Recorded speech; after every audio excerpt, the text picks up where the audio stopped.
ವೀಕ್ಷಕರೇ ನಮಸ್ಕಾರ. ಇವತ್ತು ನಾವು ಚಿತ್ರದುರ್ಗ ಜಿಲ್ಲೆ ಚಿತ್ರದುರ್ಗ ತಾಲೂಕಿನ ಹಳವುದರ ಗ್ರಾಮದಲ್ಲಿದ್ದೀವಿ. ಈ ಒಂದು ಗ್ರಾಮದಲ್ಲಿ ಮಾರುತಿ ಅನ್ನೋ ರೈತರಿದ್ದಾರೆ. ಇವರು ಮೂಲತಃ ಮುಂಚೆಯಿಂದ ಅಡಿಕೆ ಮತ್ತು ತೆಂಗು ಬೆಳೆಯುವಂಥ ಬೆಳೆಗಾರರು. ಒಂದು 6 ವರ್ಷದಿಂದ ಈ ಡ್ರ್ಯಾಗನ್ ಫ್ರೂಟ್ ಬೆಳೆಯನ್ನು ಅಂತ ಹೇಳ್ತೀವಿ ಅದನ್ನು ಬೆಳೀತಾ ಬರ್ತಿದ್ದಾರೆ. ಅವರು ಒಂದು 5 ಎಕರೆಯಲ್ಲಿ ಈ ಒಂದು ಡ್ರ್ಯಾಗನ್ ಫ್ರೂಟ್ ಒಂದು 5,000 ಸಸಿನ ಹಾಕ್ಕೊಂಡಿದ್ದಾರೆ.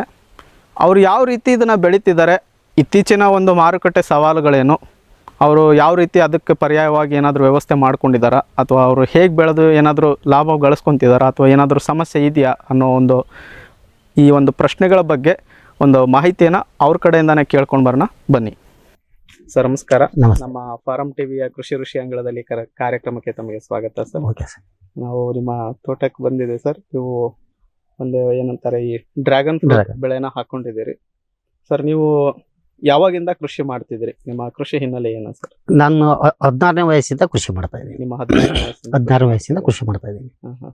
ನಿಮಗೆ ಎಷ್ಟು ಎಕರೆ ತೋಟ ಇದೆ ಸರ್? ಟೋಟಲ್ ಜಮೀನು ಇರೋದು ಎಷ್ಟು? ನಮ್ದು ಜಮೀನು 16 ಎಕರೆ. ಏನೇನ್ ಬೆಳೆ ಬೆಳಿತೀರಿ ಸರ್ ನೀವು? ಅಡಿಕೆ, ತೆಂಗು. ಮೊದಲು ಮೆಕ್ಕೆಜೋಳ ಮಾಡ್ತಾ ಇದ್ವಿ. ಈಗ ಅದನ್ನ ಬಿಟ್ಟಲ್ಲ ಅಡಿಕೆ, ತೆಂಗು. ನಂತರ ಈಗ ಒಂದು 4 ವರ್ಷದಿಂದ ಡ್ರ್ಯಾಗನ್ ಫ್ರೂಟ್ ಬೆಳಿತಿದ್ದೀರಿ ಸರ್. ಈಗ ಡ್ರ್ಯಾಗನ್ ಫ್ರೂಟಿಗೆ ಬಂದು ಎಷ್ಟು ವರ್ಷ ಆಯ್ತು ಅಂತ? ಡ್ರ್ಯಾಗನ್ ಫ್ರೂಟಿಗೆ ಬಂದ್ಬಿಟ್ಟು ಈಗ 5ನೇ ವರ್ಷ. ಈಗ ನೀವು ತೆಂಗು ಮತ್ತೆ ಅಡಿಕೆ ಅಂತ ಹೇಳಿದ್ರೆ ಇವು ಏನು ಮುಂಚೆ ಎಷ್ಟು ವರ್ಷದಿಂದ ಮಾಡ್ತಿದ್ದಾರೆ? ಅದು ನಮ್ಮ ತಂದೆಯರ ಕಾಲದಿಂದ ಅವ್ರ ಜೊತೆಗೆ ಇದ್ವಲ್ಲ, ಅವರೆಲ್ಲ ತೆಂಗು ಅಡಿಕೆಯಲ್ಲೇ ಇದ್ರು. ಅದ್ರ ಜೊತೆ ನಾನು ಅಡಿಕೆ ತೆಂಗುನೇ ಮಾಡ್ತಾ ಇದ್ದೆ. ಈಗ ಅಂದ್ರೆ 5 ವರ್ಷದಿಂದ ಈ ಡ್ರ್ಯಾಗನ್ ಮಾಡ್ತಿದ್ದಾರೆ. ಹೌದು ಸರ್. ಈಗ ನಿಮ್ ಭಾಗದಲ್ಲಿ ಸ್ವಲ್ಪ ನೀರಿನ ಸಮಸ್ಯೆ ಅಂತ ಹೇಳ್ತಾರೆ. ನಿಮ್ಮ ತೋಟದಲ್ಲಿ ಹೇಗಿದೆ ನೀರಿನ ವ್ಯವಸ್ಥೆ? ಇಲ್ಲ, ಮೊದ್ಲೆಲ್ಲ ತುಂಬಾ ಸಮಸ್ಯೆ ಇತ್ತು. ಈಗ ಒಂದು 5-6 ವರ್ಷದಿಂದ ಕೆರೆಗಳಿಗೆ ನೀರು ಬಂದ ಮೇಲಿಂದ ಈ ಸಮಸ್ಯೆ ಸಾಲ್ವ್ ಆಗಿದೆ. ಅಂದ್ರೆ ಬೋರ್ವೆಲ್ ಏನಾದ್ರು ಮಾಡ್ಕೊಂಡಿದ್ದಾರೆ? ಬೋರ್ವೆಲ್ ಇದಾವೆ. ಎಷ್ಟು ಬೋರ್ವೆಲ್ ಇದೆ ಸರ್? 13 ಬೋರ್ವೆಲ್ ಐತೆ. 13 ಬೋರ್ವೆಲ್ ಹಾಕೊಂಡಿದ್ದಾರೆ. ಅಂದ್ರೆ ನೀರಿನ ಸಮಸ್ಯೆ ಏನಿಲ್ಲ? ಇಲ್ಲ, ಈಗೇನು ಸದ್ಯ ಇಲ್ಲ. ಈ ಡ್ರ್ಯಾಗನ್ ಫ್ರೂಟ್ ಬಗ್ಗೆ ನಿಮಗೆ ಹೆಂಗ್ ಗೊತ್ತಾಯ್ತು ಸರ್? ಅಂದ್ರೆ ಈಗ ನಿಮ್ ಮೊದ್ಲಿಂದ ಅಡಿಕೆ ತೋಟ ಮತ್ತೆ ತೆಂಗಿನ ತೋಟ ಮಾಡ್ತಿದ್ರಿ, ಯಾವ್ದೋ ಒಂದು ಹೊಸ ಬೆಳೆ ಹಾಕೋಬೇಕು ಅನ್ಕೊಂಡಿರ್ತೀರಿ. ಡ್ರ್ಯಾಗನ್ ಹೆಂಗ್ ಪರಿಚಯ ಆಯ್ತು? ಡ್ರ್ಯಾಗನ್ಗೆ ಯಾಕೆ ಹೋದ್ರಿ ಅಂತ? ಒಂದು 10 ವರ್ಷದ ಕೆಳಗಡೆ 12 ವರ್ಷದ ಕೆಳಗಡೆ ಪೇಪರ್ ಸ್ಟೇಟ್ಮೆಂಟ್ ನೋಡಿದ್ದೆ. ಆ ಸ್ಟೇಟ್ಮೆಂಟ್ ನೋಡ್ಬಿಟ್ಟು ಡ್ರ್ಯಾಗನ್ ಮಾಡೋಣ ಅಂತ. ಅವಾಗ ಇನ್ನು ನಮ್ಮ ಹತ್ರ ಆಂಡ್ರಾಯ್ಡ್ ಮೊಬೈಲು, ಯೂಟ್ಯೂಬ್ ಮೊಬೈಲ್ ಅವ್ಯಾವ ಇರ್ಲಿಲ್ಲ ನೋಡ್ಕೊಂಡ್ಲಿಕ್ಕೆ. ಕಾಲಾನಂತರ ಫಾರ್ವರ್ಡ್ ಆದಾದ ಮೊಬೈಲ್ ಕೈ ಸಿಕ್ಕ ಮೇಲೆ ಡ್ರ್ಯಾಗನ್ ಫ್ರೂಟ್ ಬಗ್ಗೆ ವಿಡಿಯೋಗಳು ನೋಡಿ ಆ ನಂತರ ಸ್ಟಾರ್ಟ್ ಮಾಡಿದ್ವಿ. ಅಂದ್ರೆ ಆ ಟೈಮಲ್ಲಿ ಬಹಳ ಸ್ವಲ್ಪ ಜನಪ್ರಿಯವಾಗಿತ್ತು. ಬಹಳ ಜನಪ್ರಿಯವಾಗಿತ್ತು. ಆ ಟೈಮಿಗೆ ನೀವು ನಾವು ಇದು ಮಾಡಿದ್ವಿ. ಸರಿ, ಇದು ಗಿಡಕ್ಕೆ ಸಸಿಗಳು ಎಲ್ಲಿಂದ ತಂದ್ರಿ? ಗಿಡ ಮುಂಡರಿಗೆಯಿಂದ ತಂದ್ವಿ ನಾವು. ಮುಂಡ್ರಿಗೆ ಗದಗ ಹತ್ರ ಮುಂಡರಿಗೆ ನರ್ಸರಿಯಿಂದ. ಅಲ್ಲ, ಪ್ಲಾಂಟೇಶನ್. ಅದು ಪ್ಲಾಂಟೇಶನ್ ಅವ್ರ ಕಡೆಯಿಂದ ನೀವು ಕಟಿಂಗ್ಸ್ ತಗೊಂಡ್ ಬಂದಿದ್ರಿ. ಎಷ್ಟು ಬಿತ್ತು ಸರ್? ಅಂದ್ರೆ ಅವ್ರ ಒಂದಕ್ಕೆ ಅವಾಗ 45 ರೂಪಾಯಿ ಒಂದು ಕಟಿಂಗ್. 41 ರೂಪಾಯಿ ಒಂದು 45. ಅಂದ್ರೆ ಒಂದು ಈಗ ನೀವು 6 ವರ್ಷ ಅಂದ್ರೆ 6 ವರ್ಷದಿಂದನೇ 45 ರೂಪಾಯಿ ಒಂದು ಕಟಿಂಗ್. ಆಮೇಲೆ ಟ್ರಾನ್ಸ್ಪೋರ್ಟ್ ಚಾರ್ಜ್ ಮತ್ತೆ ಅದು ಬಿಟ್ಟು ಒಟ್ಟು 5,000 ಸಸಿ ತಂದಿದ್ದೆ. 5,000 ಸಸಿ ತಂದಿದ್ರಿ. ಸರ್, ಈಗ ನಾವು ಡ್ರ್ಯಾಗನ್ ಬೇರೆ ಕಡೆನೂ ನೋಡಿದ್ವಿ. ಕೆಲವೊಬ್ರು ಏನ್ ಮಾಡ್ತಾರೆ ಅಂತಂದ್ರೆ ಈ ಕಬ್ಬಿಣದ ಇದು ಹಾಕೊಂಡ್ ಬಿಡ್ತಾರೆ ಅದಕ್ಕೆ ಟ್ರೈನಿಂಗ್ ಇದು ಮಾಡ್ಕೊಳಕ್ಕೆ ಅಂತ. ಇನ್ನು ಕೆಲವೊಂದ್ ಕಡೆ ಏನಂತಂದ್ರೆ ಈ ಸಿಮೆಂಟ್ ಇದು ಹಾಕೊಂಡಿರ್ತಾರೆ. ಇನ್ನು ಕೆಲವು ಕಡೆ ಗ್ರಾನೈಟ್ ಇದು ಕಂಬಗಳು ಹಾಕೊಂಡಿದ್ದಾರೆ. ನಿಮ್ಮಲ್ಲಿ ಕಬ್ಬಿಣದ ಹಾಕೊಂಡಿದ್ದೀರಿ, ಯಾಕೆ ಸರ್? ಅಂದ್ರೆ ಕಬ್ಬಿಣದ ಯಾಕೆ ಅಂತ? ಸರ್, ಇದರಲ್ಲಿ 2 ಮೆಥಡ್ ಅಲ್ಲಿ ಡ್ರ್ಯಾಗನ್ ಫ್ರೂಟ್ ಬೆಳಿಬಹುದು. ಒಂದು ಪೋಲ್ ಪ್ಲಸ್ ರಿಂಗ್. ಅದು 12 ಅಡಿ ಆಗಲ್ಲ, 7 ಅಡಿ ಉದ್ದಕ್ಕೆ ಪೋಲ್ ನಿಲ್ಲಿಸ್ಕೊಂತ ಹೋಗ್ತಾರೆ. ಕಲ್ ಕಂಬ ಆಗಿರ್ಬೋದು, ಸಿಮೆಂಟ್ ಕಂಬ ಆಗಿರ್ಬೋದು, ಯಾರನ್ನಾರು ಒಟ್ಟು ಯೂಸ್ ಮಾಡ್ತಾರೆ. ನಾನು ಆ ಮೆಥಡ್ ಅಲ್ಲಿ ಮಾಡಿಲ್ಲ. ಇದು ಟ್ರಾಲಿಸ್ ಮೆಥಡ್ ಅಂತ. ಟ್ರಾಲಿಸ್ ಮೆಥಡ್. ಈ ಟ್ರಾಲಿಸ್ ಮೆಥಡ್ ಅಲ್ಲಿ ಕಲ್ ಕಂಬ, ಸಿಮೆಂಟ್ ಕಂಬ ವೆಯ್ಟ್ ಓರಲ್ಲ, ಲೋಡ್ ತಗೊಳಲ್ಲ. ಆಮೇಲೆ ಫ್ಯೂಚರ್ ಯೋಚನೆ ಮಾಡಿದ್ರೆ ಈಗ ಒಂದು 2,000 ಕಂಬ ಇದಾವ. ನಾವು 2,000 ಕಂಬ ಡ್ರ್ಯಾಗನ್ ಬೇಡ ಅಂತ ತೆಗೆದ್ಮೇಲೆ ಅದನ್ನ ಸೇಲ್ ಮಾಡ್ಲಿಕ್ಕೆ ಆಗಲ್ಲ ಒಂದು. ಆಮೇಲೆ ಬೇಲಿಗೆಲ್ಲ ಮಾಡ್ಕೊಳಕ್ಕೆ, ತಂತಿ ಬೇಲಿ ಮಾಡಕ್ ನಮ್ದೆಲ್ಲ ಆಲ್ರೆಡಿ ಪ್ಲಾಂಟೇಶನ್ ಇದೆ. ಹಂಗಾಗಿ ಅದು ಬೇಡ. ಕಬ್ಬಣ ಆದ್ರೆ ಫ್ಯೂಚರ್ ನನಗೆ ಬೇಡ ಅಂದ್ರೆ ತೆಗೆದು ಕೊಟ್ರೆ ಆಫ್ ರೇಟಿಗೆ. ಅಂದ್ರೆ ನಾನ್ ತಂದದ್ದು ಅವಾಗ 37 ರೂಪಾಯಿದಂಗ ಕಬ್ಬಣ ತಂದಿದ್ದೆ. ಕಬ್ಬಣದ ನೀವು 37 ರೂಪಾಯಿ ಕೆಜಿ ತಂದಿದ್ದೆ. ಕೆಜಿ ತಂದಿದ್ದೆ. ಇವತ್ತು ಗುಜರಿನೇ 32 ರೂಪಾಯಿ ಐತೆ. 32. ಇನ್ನು 2 ವರ್ಷ ಬಿಟ್ಟು ನನಗೆ ಬೇಡ ಅಂತ ತೆಗೆದು ಕೊಟ್ರು ನಾನು ಹಾಕಿರೋ ಬಂಡವಾಳ ಅದಕ್ಕೇನು ಲಾಸ್ ಇಲ್ಲ. ಆಮೇಲೆ 80% ಅಂತ ಬಂದೇ ಬರುತ್ತೆ. ಅಲ್ಲ, 100% ಬರುತ್ತೆ. ಇನ್ನು 1 ರೂಪಾಯಿ ಲಾಭನೇ ಇರುತ್ತೆ. ನಾನು ಇನ್ನು 3 ವರ್ಷ ಬಿಟ್ಟು ಕೊಡೋದಕ್ಕೆ ಹೆಚ್ಚಿಗೆ 40 ರೂಪಾಯಿ ಬರುತ್ತೆ. ಇನ್ನು ಲಾಭದಾಗ ಇರ್ತದೆ. ಅದಕ್ಕೂ ಎಲ್ಲ ಅಲ್ಲಿಗೆ ಸರಿ. ಆಮೇಲೆ ಕಲ್ ಕಂಬ ಸರ್ ಸ್ವಲ್ಪ ವಾಲ್ ಇದ್ರೆ ಮುರಿತವೆ, ಸಿಮೆಂಟ್ ಕಂಬನು ಮುರಿತವೆ, ಕಬ್ಬಣ ಮುರಿಯಲ್ಲ, ಹೌದು ಬೆಂಡ್ ಬೆಂಡ್ ಆಗುತ್ತೆ. ಹೌದು. ಬೇಕಾದ್ರೆ ಅದನ್ನ ನೆಟ್ರ್ ಮಾಡ್ಬೋದು, ಆಲ್ಟರ್ ಮಾಡ್ಕೊಬಹುದು ಅದು. ಹಂಗಾಗಿ ನಾನು ಅದ್ರ ಬಗ್ಗೆ ಬಹಳ ಯೋಚನೆ ಮಾಡಿ ಫ್ಯೂಚರ್ ಯಾವ್ದು ಚೆನ್ನಾಗಾಗತ್ತೆ ಅನ್ನೋದು ಯೋಚನೆ ಮಾಡಿ ನಾನು ಕಬ್ಬಣ ಸೆಲೆಕ್ಟ್ ಮಾಡ್ಕೊಂಡೆ. ಈಗ ಟೋಟಲ್ ಎಷ್ಟು ಖರ್ಚು ಬಂತು ಸರ್? ಈಗ ನೀವು 5,000 ಸಸಿ ಹಾಕೊಳಕ್ಕೆ ಈ ಕಬ್ಬಣದ ಇದು ಹಾಕೊಂಡಿದ್ದೀರಿ ಅಂತಂದ್ರೆ 1 kg 37 ರೂಪಾಯಿಗೆ ತಂದಿರಿ ಅಂತಂದ್ರೆ ನೀವು 5,000 ಸಸಿ ಹಾಕೊಳಕ್ಕೆ ಎಷ್ಟು ಖರ್ಚು ಬಂತು ಸರ್ ಅದ್ರದ್ದೇ? ಸರ್ ಇದು ಒಟ್ಟು ಇದು 1.5 ಎಕರೆ ಪ್ಲಾಂಟೇಶನ್ ಮಾಡ್ಲಿಕ್ಕೆ 9 ಲಕ್ಷ ಕಬ್ಬಣ ಆಯ್ತು. 9 ಲಕ್ಷ ರೂಪಾಯಿ ಕಬ್ಬಣ, ತಂತಿ ಎಲ್ಲ ಇದು ಮಾಡ್ಕೊಂಡು ಸ್ವಂತ ನಾನೇ ವೆಲ್ಡಿಂಗ್ ಮಾಡ್ಕೊಂಡಿದ್ದೀರಿ. ಮತ್ತೆ ಎಲ್ಲ ನಾನೇ ಸ್ವಂತ ಮಾಡಿಕೊಂಡೆ. 8 ಲಕ್ಷ ಆಯ್ತು. ಈಗ ಸರ್ ನೀವು ನೋಡ್ತಿದ್ವಿ ಒಂದು ಬಹಳ ಬೋದ್ ಮಾಡ್ಕೊಂಡು ಹೈಟ್ ಅಲ್ಲಿ ಹಾಕೊಂಡಿದ್ದೀರಿ, ಯಾಕೆ ಅಂತ ಕೇಳ್ಬೋದಾ ಸರ್? ಸರ್ ಹೈಟ್ ಜಾಸ್ತಿ ಇದ್ದಷ್ಟು ವಾಟರ್ ತೇವಾಂಶನ ಇಟ್ಕೊಳ್ಳತ್ತೆ, 1 ಪ್ಲಸ್ ಪಾಯಿಂಟ್. ಆಮೇಲೆ ನಮ್ ಕಡೆ ಸ್ವಲ್ಪ ಮಳೆ ಜಾಸ್ತಿ ಆದ್ರೆ ಶೀತ ಆಗಲ್ಲ, ಹಂಗಾಗಿ ಬೆಡ್ಡಿಂಗ್ ನಾನು ನೀರು ಹೊರಗಡೆ ಹೋಗ್ಬಿಡುತ್ತೆ. ಅಂದ್ರೆ ಕೆಲವೊಬ್ರು ಹೇಳ್ತಾರೆ ಸರ್ ನೀರ್ ನಿಂತ್ರೆ ಒಳಗಡೆ ಕೊಳೆ ರೋಗ ಬರುತ್ತೆ, ಹೌದು. ಸ್ವಲ್ಪ ಹೈಟ್ ಮಾಡ್ಕೊಂಡು ಮೇಲ್ಗಡೆನೆ ಅಂದ್ರೆ ಯಾರು ಮಾಡಿಲ್ಲ ಸರ್, ನಾನ್ ಮಾಡಿದಾಗೆಲ್ಲ 1.5 ಅಡಿ ಮಾಡಿದ್ರು, ನಾನು 2.75 3 ಅಡಿ ಹೈಟ್ ಇಟ್ಕೊಂಡು ಬಹಳ ಬೆಡ್ ಹೈಟ್ ಮಾಡಿದ್ರು. ಹಂಗಾಗಿ ಗಿಡ ಏನಾಗಿಲ್ಲ ನೋಡಿ ಸರ್. ಇದು 4ನೇ ವರ್ಷ. ಎಷ್ಟು ಅಡಿ ಎತ್ತರ ಇಟ್ಕೊಂಡಿದ್ದೀರಿ ಸರ್? ಇದು 3 ಅಡಿ ಹಾಕ್ಸಿದ್ದೆ ಸರ್. 3 ಅಡಿ ನೆಲದಿಂದ 3 ಅಡಿ ಬೋದ್ ಮಾಡ್ಕೊಂಡು ಅದ್ರ ಮೇಲೆ ಕಬ್ಬಣ ಎಷ್ಟು ಆಳಕ್ಕೆ ಇಟ್ಕೊಂಡಿದ್ದೀರಿ ಸರ್? ಕಬ್ಬಣ ಪೂರ ಅರ್ತಿಂದ 1 ಅಡಿ ಒಳಗಿದೆ. 1 ಅಡಿ ಇದೆ ಒಳಗೆ. ಪೂರ ಪ್ಲಾಂಟೇಶನ್ ಫಸ್ಟ್ ದಾಯ ಮಾಡ್ಕೊಂಡು ಲೈನ್ ಮಾಡ್ಕೊಂಡ್ಬಿಟ್ಟು ಆ ಲೈನ್ ಇಂದ 1 ಅಡಿ ಒಳಗ್ ಕೊಡಿದ್ದೀವಿ. ಅದ್ರ ಮೇಲೆ ಪೂರ್ತಿ 3 ಅಡಿ ಮಣ್ಣು ಹಾಕಿದೀವಿ. ಈಗ ಮೇಲ್ಗಡೆ ಎಷ್ಟು ಹೈಟ್ ವರ್ಗು ಇದೆ ಸರ್ ಕಬ್ಬಣ? ಇದು 3 ಅಡಿ ಇದೆ. 3.5 ಅಡಿ ಬರುತ್ತೆ. 3.5 ಅಡಿ ಮೇಲ್ಗಡೆ. ಕೆಲವೊಬ್ರು 5 ಅಡಿ ಇಟ್ಕೊಂತಾರೆ, ಕೆಲವೊಬ್ರು 7 ಇಟ್ಟಿದ್ದಾರೆ ಸರ್. ಅವರು ಈಗ ಸಫರ್ ಪಡ್ತಾ ಇದಾರೆ, ಕರೀಲಿಕ್ಕೆ ಆಗಲ್ಲ. ಅಂದ್ರೆ ನೀವು ಇಷ್ಟೇ 3.5 ಅಡಿನೇ ಸರ್? ಇದು 3.5 ಅಡಿ ಆಯ್ತು. ಈ ಮೇಲ್ಗಡೆ ಎಣ್ಣೆ ಐತೆ. ಆಕ್ಚುಲಿ ಈಗ ಆಲ್ರೆಡಿ ಸಿಗಲ್ಲ ಅದು. ನಾವೇ ಮಾಡ್ತೀವಿ, ಕೊನೆಗೆ ಟ್ರಾಕ್ಟರ್ ಅಲ್ಲಿ ನಿಂತ್ಕೊಂಡು ಹರ್ಕಂತೀವಿ. 7 ಅಡಿ ಹೈಟ್ ಇತ್ತಪ್ಪ ಅಂದ್ರೆ ಅರಿಲಿಕ್ಕೆ ಆಗಲ್ಲ, ಅದು ಹಣ್ಣು ಅಲ್ಲೇ ಬಿಡ್ಬೇಕು. ಅದರಿಂದ ಮತ್ತೆ ಡಿಸೀಸಸ್ ಜಾಸ್ತಿ. ಅದರಿಂದ ಪ್ಲಸ್ ಪಾಯಿಂಟ್ ಏನಿಲ್ಲ, ಮೈನಸ್. ಚೆನ್ನಾಗಿ ಬೆಳೆದಿರ್ತೀವಿ, ಇಳುವರಿ ಬಂದಿರುತ್ತೆ, ಅದನ್ನ ತಕೊಂಡ್ ಮಾರ್ಕೆಟಿಗೆ ಕೊಡಕ್ ಆಗಲ್ಲ. ಹಂಗಾಗಿ ನಾನು 3.5 ಅಡಿ ಸೆಲೆಕ್ಟ್ ಮಾಡ್ಕೊಂಡೆ, ಸ್ಟ್ಯಾಂಡರ್ಡ್ ಸೈಜ್. ವಿಶ್ವದಾದ್ಯಂತ ಪೇಟೆಂಟ್ ಪಡೆದ ನ್ಯಾನೋ ತಂತ್ರಜ್ಞಾನದಲ್ಲಿ ತಯಾರಾದ ನೂವಾಲ್ಗಿ ದ್ರಾವಣ. ನೂವಾಲ್ಗಿ ಉಪಯೋಗಿಸಿದ ಮೇಲೆ ತುಂಬಾ ಇಳುವರಿನೂ ಬಂದಿದೆ. ಕಾಳು ಮೆಣಸಿಗಂತೂ ಬಹಳ ಚೆನ್ನಾಗಿ ಬರುತ್ತೆ, ರೇಷ್ಮೆ ಎಲೆನೂ ಚೆನ್ನಾಗಿ ಬರ್ತದೆ, ಗಿಡಗಳು ತುಂಬಾ ಚೆನ್ನಾಗಿ ಬೆಳವಣಿಗೆ ಆಯಿತು. ಯಾವುದೇ ರಾಸಾಯನಿಕ ಅಥವಾ ವಿಶೇಷ ಗೊಬ್ಬರಗಳ ಗೊಡವೆ ಇಲ್ಲದೆ ಎಲ್ಲ ಬೆಳೆಗಳಲ್ಲಿ ಉತ್ತಮ ಗುಣಮಟ್ಟದ ಅಧಿಕ ಫಸಲನ್ನು ಪಡೆಯಿರಿ. ಯಾವಾಗಲೂ ನನ್ನ ಇರೋವರೆಗೂ ನೀವು ಅಲ್ಲಿಗೆ ಅಂತ ಬಿಟ್ಟು ಬಾಳಲ್ಲ ಅಂತ ಒಂದು ಭರವಸೆ ಕೊಡ್ತೀನಿ. ರೈತ ಬಾಂಧವರ ಸೇವೆಗೆ ಫಾರಂ ಟಿವಿಯ ಮತ್ತೊಂದು ಹೆಜ್ಜೆ. ಅತ್ಯುತ್ತಮ ಲ್ಯಾಬ್ ಮತ್ತು ನರ್ಸರಿಯ ಟಿಶ್ಯೂ ಕಲ್ಚರ್ ಮತ್ತು ಬೀಜ ಗಿಡಗಳು, ಗುಗಳೆ ಬಯೋಟೆಕ್ನ ಜಿನಿನ್ ಮತ್ತು ಏಲಕ್ಕಿ ಬಾಳೆ ಟಿಸಿ ಗಿಡಗಳು, ರೋಗರಹಿತ ದಾಳಿಂಬೆ ಮತ್ತು ಶೀಘ್ರ ಬೆಳೆಯುವ ತೇಗದ ಟಿಶ್ಯೂ ಕಲ್ಚರ್ ಗಿಡಗಳು, Taiwan red lady hybrid F1 ಮತ್ತು ನಂಬರ್ 15 ಪಪಾಯ ಬೀಜ ಗಿಡಗಳು. ಹಿಂದೆ ಕರೆ ಮಾಡಿ ಗಿಡ ಕಾಯ್ದಿರಿಸಿ. ಫ್ಯೂಚರ್ ಬಯೋಟೆಕ್ ಸಾವಯವ ಕೃಷಿಯ ವೇಗವರ್ಧಕ. ಪೋಷಕಾಂಶ ಪೂರೈಕೆಗೆ NPK ಕಲ್ಚರ್, ವ್ಯಾಮ್, PSP ಮತ್ತು KMB. ಜೈವಿಕ ರೋಗ ಕೀಟ ನಿಯಂತ್ರಣಕ್ಕೆ ಟ್ರೈಕೋಡರ್ಮಾ, ಸೂಡೋಮನಾಸ್. ಸಾವಯವ ಗೊಬ್ಬರ ಉತ್ಪಾದನೆಗೆ ಕಾಂಪೋಸ್ಟ್ ಕಲ್ಚರ್. ಹೂವು ಕಾಯಿ ಉದುರುವ ಸಮಸ್ಯೆಗೆ ಕಾಮಧೇನು ಮತ್ತು ಸತ್ವ. ಮಣ್ಣಿನ ಆರೋಗ್ಯ ವೃದ್ಧಿಗೆ ಫ್ಯೂಚರ್ ಬಯೋಟೆಕ್, ಧಾರವಾಡ. ಶ್ರಮಜೀವಿ ಫಾರ್ಮ್ ಟಿವಿಯಿಂದ ಜಸ್ಟ್ ಸೀಡ್ಸ್, ಕೈತೋಟ, ಸ್ವಂತಕ್ಕೆ ಬೆಳೆ ಮತ್ತು ತಾರಸಿ ತೋಟಗಳಿಗೆ ತರಕಾರಿ ಮತ್ತು ಹೂ ಬೀಜಗಳು. IIHR ಮತ್ತು ತೋಟಗಾರಿಕೆ ವಿಶ್ವವಿದ್ಯಾಲಯದ ಅಧಿಕ ಇಳುವರಿಯ ಸುಧಾರಿತ ತಳಿ ಹಾಗೂ ಹೈಬ್ರಿಡ್ ಬೀಜಗಳು. 50 ರೂಪಾಯಿ ಚಿಕ್ಕ ಪ್ಯಾಕೆಟ್ನಲ್ಲಿ. UPI ಮೂಲಕ ಹಣ ಪಾವತಿಸಿದರೆ ಅಂಚೆ ಮೂಲಕ ಬೀಜ ನಿಮ್ಮ ಮನೆ ಬಾಗಿಲಿಗೆ. ಅಧಿಕೃತ ತಳಿಗಳ ನಿಜ ಬೀಜಗಳು.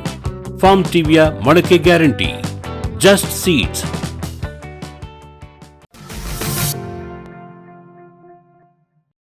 ಅವೆಲ್ಲ ಕಬ್ಬಣದ ಇದೆಲ್ಲ ಮೊದಲು ಹಾಕೊಂಡ್ರೆ ಟ್ರೆಲಿಸಿಂಗ್ ಇದು ಮಾಡ್ಕೊಂಡು, ಈಗ ಗಿಡ ಸಸಿ ನಾಟಿ ಮಾಡ್ಬೇಕಾದ್ರೆ ಯಾವ ರೀತಿ ಮಾಡಿದ್ರಿ ಸರ್? ಅಂತಂದ್ರೆ ಗುಣಿ ತೋಡ್ಕೊಂಡು ಅದಕ್ಕೇನಾದ್ರು ತಿಪ್ಪೆ ಗೊಬ್ಬರ ಆ ರೀತಿ ಏನಾದ್ರು ಹಾಕೊಂಡ್ ಮಾಡಿದ್ರ ಹೆಂಗೆ ಅಂತ? ಸರ್ ಬೆಡ್ ಮಾಡಿದ್ವಲ್ಲ, ಬೆಡ್ ಮಾಡಿದ ನಂತರ ಡ್ರಿಪ್ ಲೈನ್ ಮಾಡ್ಕೊಂಡು, ಇನ್ಲೈನ್ ಡ್ರಿಪ್ ಲೈನ್ ಮಾಡ್ಕೊಂಡು, ಇನ್ಲೈನ್ ಡ್ರಿಪ್ ಹಾಕೊಂಡ್ರಿ. ಹಾಕೊಂಡು 2 ದಿನ ನೆನೆಸ್ಕೊಂಡು ಹಸಿ ಒಳಗೆ ಹಂಗೆ ಗಿಡ ನೆಟ್ಟಿವಿ ಒಂದೊಂದು. ಅಂದ್ರೆ ಸರ್ ಈಗ ಸಾಲಿಂದ ಸಾಲಿಗೆ ಈಗ ನಿಮ್ ಕಬ್ಬಣದ ಪೋಲಿಂದ ಪೋಲಿಗೆ ಎಷ್ಟು ಅಂತರ ಇದೆ ಸರ್? ಗಿಡದಿಂದ ಗಿಡಕ್ಕೆ ಎಷ್ಟು ಅಂತರ ಹಾಕಿ? 8 ಅಡಿ ಇದೆ. ಕಬ್ಬಣದಿಂದ ಕಬ್ಬಣಕ್ಕೆ 8 ಅಡಿ 8 ಅಡಿ 8 ಅಡಿ ನೋಡಿವೆ. ಹಾ. ಈಗ ಒಂದೊಂದು ಇದಕ್ಕೆ ಸಿಂಗಲ್ 8 ಗಿಡ ಇಟ್ಟಿದ್ವಿ. 8 ಗಿಡ ಇಟ್ಕೊಂಡಿದ್ದೀರಿ. ಆ ಪೋಲಿಗೆ ಏನ್ ಸುತ್ತ ಇದು ಇಲ್ಲ ಪೋಲಿ ಏನ್ ಮಾಡಿಲ್ಲ. ಈಗ ಸಿಮೆಂಟ್ ಎಲ್ಲ ಹಾಕೊಂಡು ಸಿಮೆಂಟ್ ಕಂಬ ಹಾಕೊಂಡಿರೋ ಹೆಂಗ್ ಮಾಡ್ತಾರ ಅಂದ್ರೆ ಪೋಲಿ ಸುತ್ತ 4 ಹಾಕ್ತಾರೆ. ಅದೇ ಒಂದು ಪೋಲಿಗೆ 4 ಗಿಡ ಹಾಕೊಂಡಿರ್ತಾರೆ. ಬಟ್ ನೀವ್ ಏನಂತಂದ್ರೆ ಒಂದು ಪೋಲಿಂದ ಇನ್ನೊಂದು ಪೋಲಿಗೆ 8 ಅಡಿ 8 ಗಿಡ 8 ಗಿಡ ಅಂದ್ರೆ Same. ಒಂದೊಂದ್ ಅಡಿ ಒಂದೊಂದು. ಪೋಲ್ ಪ್ಲಸ್ ರಿಂಗ್ ಎಷ್ಟು ಗಿಡ ಕೂರುತ್ತೋ ಇದಕ್ಕೂ ಅಷ್ಟೇ ಗಿಡ ಇಟ್ಟಿದೀವಿ. ಅದೇ ಅಲ್ಲಿ ಒಂದ್ ಪೋಲಿಗೆ 4 ಕೂರ್ತಿರುತ್ತೆ. ಇದು 4 ಮುಂದಕ್ಕೂ 4 8 ಆಗುತ್ತೆ. 8 ಆಗುತ್ತೆ. ಈಗ ಅದು ನಾಟಿ ಮಾಡ್ಕೋಬೇಕಾದ್ರೆ ಏನು ಗೊಬ್ಬರ ಇಲ್ಲ ಗೊಬ್ಬರ ಅವಾಗ ಆರ್ಥಿಕವಾಗಿ ಸ್ವಲ್ಪ ಸಮಸ್ಯೆ ಇತ್ತು, ಹೌದು. ಕೊಡ್ಲಿಕ್ಕೆ ಆಗ್ಲಿಲ್ಲ. ಗಿಡ ಚಿಗುರು ಬಂದಾದ ನಂತರ ಕೊಟ್ಟಿಗೆ ಗೊಬ್ಬರ, ಕುರಿ ಗೊಬ್ಬರ. ಅಂದ್ರೆ ಎಷ್ಟು ತಿಂಗಳಿಗೆ ಕೊಟ್ಟಿದ್ರಿ ಸರ್ ಅದು? ಚಿಗುರು 3 ತಿಂಗಳಿಗೆ ಬಂತು. 3 ತಿಂಗಳು ಸ್ಟಾರ್ಟ್ ಆದಟ್ಟಿಗೆ ಬೆಡ್ಡಿನ ತುಂಬಾ ಕುರಿ ಗೊಬ್ಬರ, ದನಿ ಗೊಬ್ಬರ ಕೊಟ್ವಿ. ಈಗ ಅದು ಬೆಳವಣಿಗೆ ಆಗ್ತಾ ಹೋದಂಗೆ ಅದಕ್ಕೆ ಮತ್ತೆ ಬೇರೆ ಬೇರೆ ರಾಸಾಯನಿಕ ಗೊಬ್ಬರ ಏನು? ರಾಸಾಯನಿಕ ಕಮ್ಮಿ ಕೊಟ್ಟಿದ್ದೀರಿ. ಅಂದ್ರೆ ಎಷ್ಟು ತಿಂಗಳಾದ್ಮೇಲಿಂದ ನೀವು ರಾಸಾಯನಿಕ ಗೊಬ್ಬರ ಕೊಟ್ಟೋಕ್ ಶುರು ಮಾಡಿದ್ರಿ ಅಂತ? ಒಟ್ಟು 6 ತಿಂಗಳ ನಂತರ 3 ತಿಂಗಳಿಗೆ ದನಿ ಗೊಬ್ಬರ ಕೊಟ್ಟಿವಿ. ಅಲ್ಲಿಂದ 6 ತಿಂಗಳ ನಂತರ ಲೈಟ್ ಆಗಿ ಒಂದೊಂದು ಸ್ಪ್ರೇ ಇರಿವೆಗಳು ತಿಂತಾ ಇರ್ತವೆ. ಹೌದು. ಅದಕ್ಕೆ ಒಂದು ಕ್ಲೋರೋಪಾರಿಪಸ್ ಅದೊಂದು ಮೆಡಿಸನ್. ಅದನ್ನ ಬಿಟ್ರೆ ಅಲ್ಲ, ಅದು ರೋಗ ಕೀಟಗಳ ಬಗ್ಗೆ ಮಾತಾಡೋದು. ರೂಟ್ ಇಂಪ್ರೂವ್ಮೆಂಟ್ ಗಳಿಗೆ ಅಷ್ಟೇ ಹೌದು. ಗೊಬ್ಬರ ಕೊಟ್ಟಿವಿ ಅಷ್ಟೇ. ಅಂದ್ರೆ ಏನಾದ್ರು ಇದು ಆಗ್ಲಿ ಅಂತ ಚೆನ್ನಾಗಿ, ಈಗ ಬೇರಿಗೆ ಏನಾದ್ರು ಇದು ಬಂತ ಅಂತ, ಬೇರಿಗೆ ಚೆನ್ನಾಗಿ ಬೇರು ರೂಟ್ ಡೆವಲಪರ್ ಅಂತ ಹೇಳಿ ಇದರಲ್ಲಿ ಆಗ್ರೋದಲ್ಲಿ ತಂದ್ವಿ. ಹ್ಯೂಮಿಕ್ ಆಸಿಡ್ ಅವು ಕೊಟ್ಟಿದ್ರು. ಹೌದು. ಅವ್ನು ಫಸ್ಟ್ ಬುಡಕ್ ಹಾಕಿದ್ವಿ. ಅಂದ್ರೆ ಡ್ರಿಪ್ ನಲ್ಲೇ ಕೊಟ್ಟಿವಿ, ನಾವೇನು ಲೇಬರ್ ಹಚ್ ಮಾಡ್ಲಿಲ್ಲ. ವೆಂಚುರಿ ಇದೆ, ವೆಂಚುರಿಯಿಂದ ಕೊಟ್ಟಿವಿ. ಈಗ ಇದು ಗಿಡ ಬೆಳಿತಾ ಹೋದಂಗೆ ಸ್ವಲ್ಪ ಸೈಡಿಗೆ ಇದು ಬರ್ತಾ ಹೋಗುತ್ತೆ ಸರ್. ನೀವು ಒಂದು ಹೈಟಿಗೆ ಬಿಟ್ಕೋಬೇಕು ಅಂತ ಅಂದಿರ್ತೀರ, ಅದ್ರೊಳಗೂ ನಡುವೆ ಬರ್ತಾ ಇರುತ್ತೆ. ಅದನ್ನ ಏನ್ ತೆಗಿತಾ ಇರ್ತಿದ್ರ ಹೆಂಗ್? ಹೌದು, ಎಲ್ಲ ತೆಗೆದ್ವಿ. ಅಂದ್ರೆ ಅದು ಯಾವ ರೀತಿ ಇದು ಮಾಡ್ತೀರಿ ಸರ್? ಸರ್ ಈಗ ಒಂದು ಸ್ಟ್ರೈಟ್ ಬರುತ್ತೆ ಗಿಡ, ಅದ್ರ ಮೇಲೆ ಸೈಡ್ ಎಲ್ಲ ಬರ್ತಾ ಇರ್ತವೆ. ಸೈಡ್ ಎಲ್ಲ ತಗೊಂತೀವಿ. ಅಡಿವರೆಗೂ ತಕ್ಕೊಂತೀವಿ? ಎಷ್ಟು ಅಡಿ ಹೈಟ್? 2.5 ಅಡಿ ತನಕ ತೆಗೆದೆ ನಾನು. 2.5 ಅಡಿವರೆಗೂ? 2.5 ಅಡಿಯಿಂದ ಎಷ್ಟು ಬ್ರಾಂಚ್ ಬಂದ್ರು ಬಿಟ್ಟೆ ಮೇಲೆ. ಈಗ ತೆಗಿತಿರಲ್ಲ ಸರ್, ಈಗ ಕಟ್ ಮಾಡಿರ್ತೀರಿ, ಕಟ್ ಮಾಡಿದಾಗ ಅಲ್ಲೇನಾದ್ರು ಮತ್ತೆ ಅದಕ್ಕೆ ಏನಾದ್ರು ರೋಗ ಇದು ಬರಬಾರ್ದು, ಫಂಗಸ್ ಎಲ್ಲ ಶಿಲೀಂಧ್ರ ರೋಗ ಬರಬಾರ್ದು ಅಂತ ಏನಾದ್ರು ಹಚ್ಕೊಂತಿದ್ರ? ಇಲ್ಲ ಅದೇನ್ ಮಾಡಿಲ್ಲ. ಪೂರಾ ಕಟಿಂಗ್ಸ್ ಆದ್ಮೇಲೆ ಒಂದು ಸ್ಪ್ರೇ ಕೊಡ್ತಾ ಇದ್ವಿ ಅಷ್ಟೇ, ಈ ನಂಜು ಆಗ್ದಂಗೆ ಇರೋಂಥದ್ದು. ಪರವಾಗಿಲ್ಲ ಸರ್. ಅಂದ್ರೆ ಯಾವ್ದೋ ಒಂದು ನೀವು ಒಂದು ಶಿಲೀಂಧ್ರನಾಶಕ, ಒಂದು ಫಂಗಿಸೈಡ್ ಕೊಡ್ತಿದ್ವಿ ಅಷ್ಟೇ, ಕೊಟ್ಕೊಂಡಿರ್ತೀರಿ. 2.5 ಹೈಟಿಗೆ ನೀವು ಇದು ಮಾಡ್ಕೊಂತೀರಿ. ಅಲ್ಲಿ ಒಂಥರ ಈಗ ಚಪ್ರ ತರ ಇದು ಮಾಡ್ಕೊಂತೀರಾ ಸರ್? ಇಲ್ಲ, ಏನು ಮಾಡಲ್ಲ ಸರ್. ಅದು ಈಗ ತಂತಿ ಎಳ್ದಿರ್ತೀವಲ್ಲ, ತಂತಿ ನಡುವೆ ಬಿಟ್ಕೊಂತೀವಿ. ನಡುವೆ ಬಿಟ್ಕೊಂತೀವಿ. ಆ ತಂತಿ ನೀಟಿ ಬರೋ ತನಕ ಅದನ್ನ ಕಟಿಂಗ್ ಮಾಡ್ಕೊಂತ ಶೇಪ್ ಕೊಟ್ಕೊಂತ ಬರ್ತೀವಿ. ಆ ತಂತಿ ಟಚ್ ಆದ್ಮೇಲೆ ಅಲ್ಲಿಂದ ಏನು ಮಾಡಲ್ಲ. ಅದೇ ಅಲ್ಲಿ ಬಂದ್ಮೇಲೆ ತುದಿ ಕಟ್ ಮಾಡ್ತೀವಿ. ಸ್ವಲ್ಪ ತುದಿ ಕಟ್ ಮಾಡ್ರೆ ಅಲ್ಲಿ 4 ಬ್ರಾಂಚಸ್ಗಳು ಸ್ಪ್ರೆಡ್ ಆಗ್ತವೆ.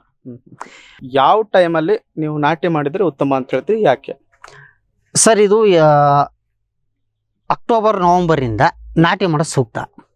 ಯಾಕಂದ್ರೆ ಅಕ್ಟೋಬರ್ ನವೆಂಬರ್ ಇಂದ ಗಿಡ ಬೆಳವಣಿಗೆಗೆ ಫೋಕಸ್ ಮಾಡ್ತಾ ಇರುತ್ತೆ.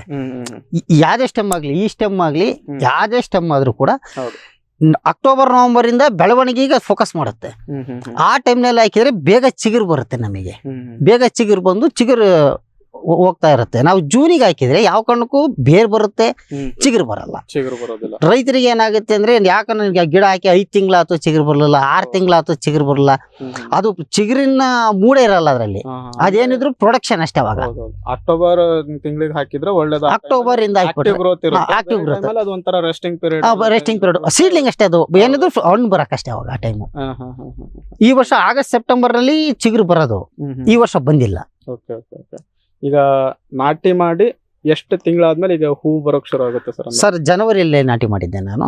ಆಗಸ್ಟ್ ಸೆಪ್ಟೆಂಬರ್ಗೆ ಅಲ್ಲೇ ಎಲ್ಲೋ ಒಂದೊಂದು ಫ್ಲವರ್ ಬಂದಿತ್ತು. ಫಸ್ಟ್ನೇ ವರ್ಷ 2022. 1ನೇ ವರ್ಷಕ್ಕೆ ನೀವು ಇದು ಮಾಡ್ಕೊಳ್ಳೋದಿಲ್ಲ ಅನ್ಕೊಂತ? ಇಲ್ಲ, ಅದ್ರದ್ದೇನೆ ಬಿಟ್ಕೊಳ್ಳೋದಿಲ್ಲ, ಅದನ್ನ ಹಂಗೆ ಬಿಟ್ಕೊಂತೀರಿ. ಆಮೇಲೆ 2ನೇ ವರ್ಷದಿಂದ ಏನಿದ್ರು ನಿಮ್ಮ ಯಾವ ತಿಂಗಳಲ್ಲಿ ಹೂ ಬರೋಕ್ ಶುರು ಆಗುತ್ತೆ ಸರ್? ಜೂನ್ ಇಂದ ಸ್ಟಾರ್ಟ್. ಮೇಗೆ ಫ್ಲವರ್ ಸ್ಟಾರ್ಟ್ ಆಗುತ್ತೆ. ಏಪ್ರಿಲ್, ಮೇ, ಮಾರ್ಚ್ ಎಂಡ್ ಇಂದ ಫ್ಲವರ್ ಸ್ಟಾರ್ಟ್ ಆಗುತ್ತೆ. ಫ್ಲವರ್ ಶುರು ಆಗುತ್ತೆ ಹೂ ಬರೋಕೆ. ಹೂ ಬಂದು ಎಷ್ಟು ತಿಂಗಳಿಗೆ ಇದು ಕಾಯಾಗಿ ಎಷ್ಟು ತಿಂಗಳವರೆಗೂ ಇರುತ್ತೆ ಸರ್? ಸರ್ ಫ್ಲವರ್ ಅಳ್ತು ಅಂದ್ರೆ ಹೂ ಅಳ್ಳಿದ 41 ದಿನಕ್ಕೆ ಕಟಿಂಗ್ಸ್ ಕಟ್ ಆಗಿರುತ್ತೆ.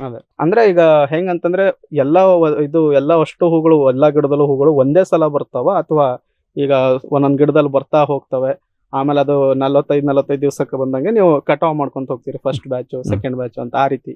ಸರ್ ಅದೇ. ಈಗ ಹುಣ್ಣಿಮೆ ಹಿಂದೆ ಇಲ್ಲ, ಹುಣ್ಣಿಮೆಗೆ ಆಫ್ಟರ್ 5 days ಇಲ್ಲ ಬಿಫೋರ್ 5 days ಹೌದು ಹೂ ಬರುತ್ತೆ. ಇಲ್ಲ ಅಮಾವಾಸ್ಯೆ ಆಫ್ಟರ್ ಬಿಫೋರ್ ಹೂ ಬರುತ್ತೆ. ಮತ್ತೆ ಬಾಕಿ ಟೈಮ್ನಲ್ಲಿ ಯಾವತ್ತೂ ಹೂ ಬರೋದೇ ಇಲ್ಲ. ಇದು ಈ ಜಾತಿದು ಅಷ್ಟೇ ಇದು.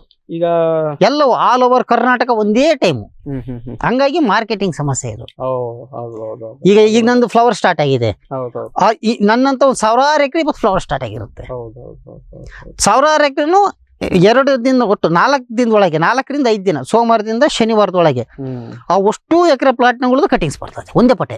ನಿಮ್ಮ ತೋಟದಲ್ಲಿ ನೀವು ಕಂಡಂತಹ ಈ ಒಂದು ಡ್ರ್ಯಾಗನ್ ಫ್ರೂಟ್ ಬೆಳೆಗೆ ಕಂಡಂತಹ ರೋಗ ಅಥವಾ ಕೀಟಗಳ ಸಮಸ್ಯೆ ಯಾವುದು ಸರ್? ಅದನ್ನ ಯಾವ ರೀತಿ ನಿರ್ವಹಣೆ ಮಾಡಿದ್ರಿ? ಮೇಜರ್ ಜಾಸ್ತಿ ಬರೋದು ಇರುವೆ ಗೊತ್ಗ.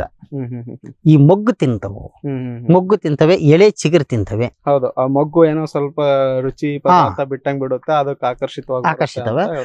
ಅದನ್ನ ಬಿಟ್ರೆ ಸ್ವಲ್ಪ ತೂತಾಗ್ತಾವ ಸರ್? ಅಂದ್ರೆ ಇಲ್ಲ, ಮೊಗ್ಗು ತಿಂದ್ಬಿಡುತ್ತೆ, ಪೂರ್ತಿ ತಿನ್ನುತ್ತೆ. ಇರುವೆ ಗೊದ್ಗ, ಹೌದು, ಇವೆರಡು ತಿಂದ್ಬಿಡ್ತವೆ. ಆಮೇಲೆ ಈ ಕೊಳೆ ರೋಗ ಅಂತ ಹೇಳ್ತಾರೆ ಸರ್, ಜಾಸ್ತಿ ನೀರಾದ್ರೆ ನೀರು ಓವರ್ ಜಾಸ್ತಿಯಾಗಿ ಬುಡ ಏನಾರ ಬೆಳಗಾದ್ರೆ ಅದು ಸ್ಟಾರ್ಟ್ ಆಯ್ತು, ಅದು ಆ ಗಿಡನೇ ಪೂರ ಹೋಗ್ಬಿಡುತ್ತೆ.